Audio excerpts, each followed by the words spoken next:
सुनो सुनो, गौसे आजम एक मर्तबा समंदर दरिया के किनारे गए हैं। वहां जाने के बाद देखते क्या है, एक बूढ़ी सी औरत है, वो अपने एक बर्तन को ले रही है और उस बर्तन को लेकर रोती है। उसको कभी अपने सीने से चिमटाती है, कभी उसको चूमती है और रो रो कर दरिया की तरफ देखती है और कहती है, हाय मेरा बेटा, हाय मेरी बहू, कहाँ तू चली गई। इतना सुनना था, गौसे आजम ने अपने एक खादिम को भेजा और भेजने के बाद कहा, कौन गौसे आजम है, जरा सुनो तो सही, अल्लाह ने कितना उनका मर्तबा बुलंद किया है। वो गौसे आजम है जिन्हें अल्लाह ने इतनी ताकत दी है कि मुर्दों को भी वो जिंदा कर देते हैं। कई सालों से खत्म हो जाने वाले को भी दोबारा वापस लेकर आ जाते हैं। खादिम को भेजा है उस बूढ़ी औरत के पास और कहा है, जाकर पता तो करो, आखिर बूढ़ी माँ रोती क्यों है, आखिर ये लरसती क्यों है, आखिर ये परेशान क्यों है। जब वो खादिम वहाँ गए हैं, कहा है, बूढ़ी माँ बता तो सही, वो बुजुर्ग तुझसे पूछ रहे हैं कि तू परेशान क्यों है, तू हैरान क्यों है, तू रोती क्यों है। वो बूढ़ी कहती है, जा जा तू यहाँ से दूर हो जा।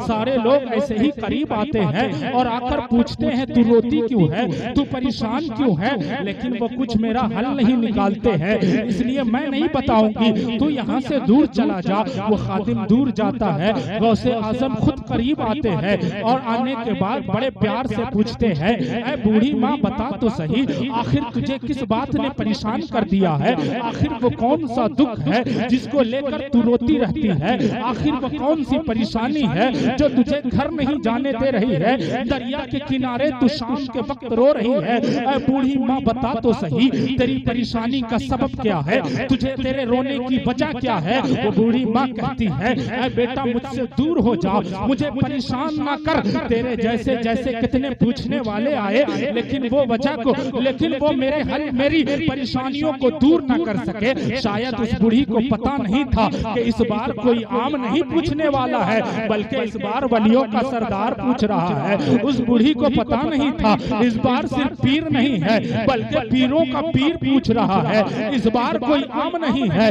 इस बार खास बंदा पूछ रहा है। गौसे आजम कहते हैं, बता तो सही, तेरी परेशानियों का हल इंशाअल्लाह निकाला जाएगा। वो बूढ़ी औरत मुसलमान नहीं है, वो बूढ़ी औरत मुसलमान इस्लाम कबूल नहीं की है, बल्कि वो गैर मजहब वाली है। वो कहती है, अच्छा तू परेशान करता है तो मैं बता देती हूँ, सुन सुन, मैंने आज से 12 साल पहले मेरा एक बेटा था, एक ही बेटा था, मेरा लखते जिगर था, मैं उससे बहुत मोहब्बत करती थी, मेरा वो जिगर का टुकड़ा था, वही एक मेरा था, वही एक मेरा था, उसके अलावा मेरा कोई ना था, उसके अलावा मेरे घर में और मेरा कोई सहारा ना था। मैंने बड़ी मोहब्बतों के साथ उसके लिए एक खूबसूरत सी दुल्हन को चुना था, मैंने बड़ी मोहब्बतों के साथ उसका रिश्ता लगाया था और उसके बाद मैं रिश्ता लगाने के बाद उसकी दुल्हन को लाने के लिए इस दरिया से उधर गई थी, वहां से उसको लेकर आ रही थी, कश्ती में मैं सवार थी। ऐ मेरे बेटा सुन सुन,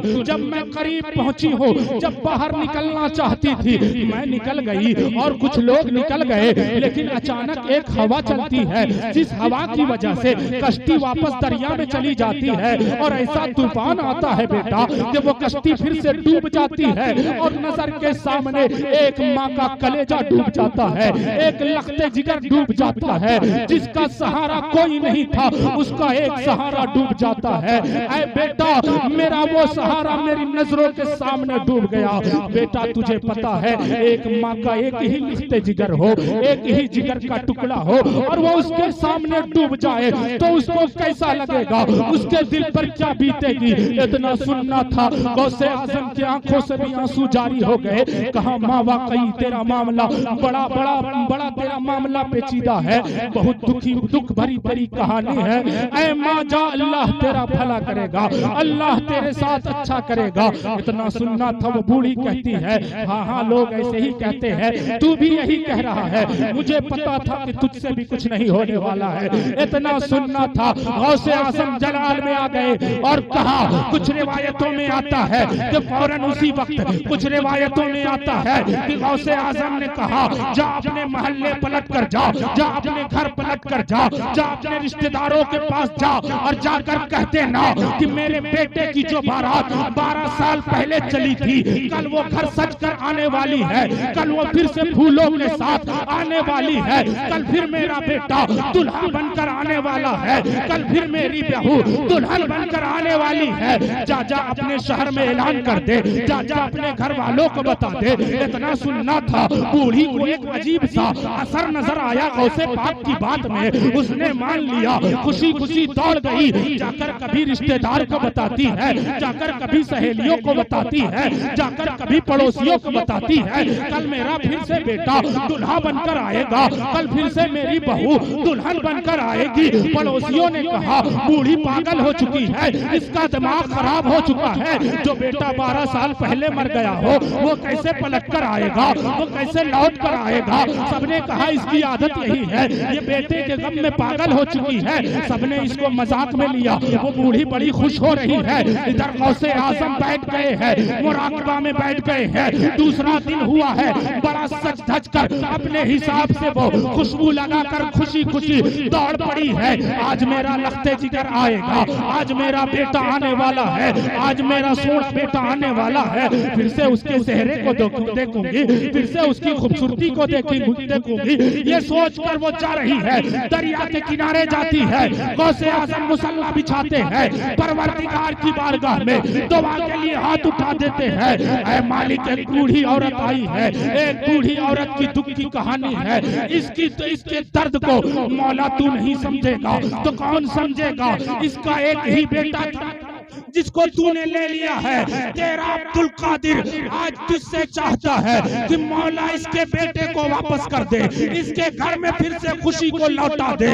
इतना दुआ करना था, बारी ताला की तरफ से जवाब आता है, एक निदा आती है, ऐ मेरे प्यारे अब्दुल कादिर, क्या तुझे पता नहीं है इसके बेटे की लाश 12 साल पहले की है। इसके बेटे को मछलियों ने खा लिया है, मछलियों को किसी और ने खा लिया है, तो कीड़ों ने खा लिया है, मछलियों को इंसानों ने खा लिया है। कहाँ इसके बेटे की लाश होगी, कहाँ मछलियां होगी, कहाँ वो इंसान होंगे जिन्होंने मछलियों को खाया है। इतना सुनना था। अब्दुल कादिर कहते हैं, गौसे आजम कहते हैं, बारी ताला तेरे लिए ये क्या मुश्किल है, ये कैसी बातें हैं, तेरे लिए तो कोई भी काम मुश्किल नहीं है। अल्लाह ने कहा है अब्दुल कादिर, ये दुनिया का सिस्टम है, दुनिया वैसे ही चलती है। मैं रब हूँ, मैं चाहूँ तो सिकंडों में कुछ कर सकता हूँ, लेकिन दुनिया का एक निजाम है, एक सिस्टम है, जो चला गया वो वापस नहीं आता। जब इतना सुनना था, गौसे आजम ने कहा मालिक, फिर जब ऐसा सिस्टम है,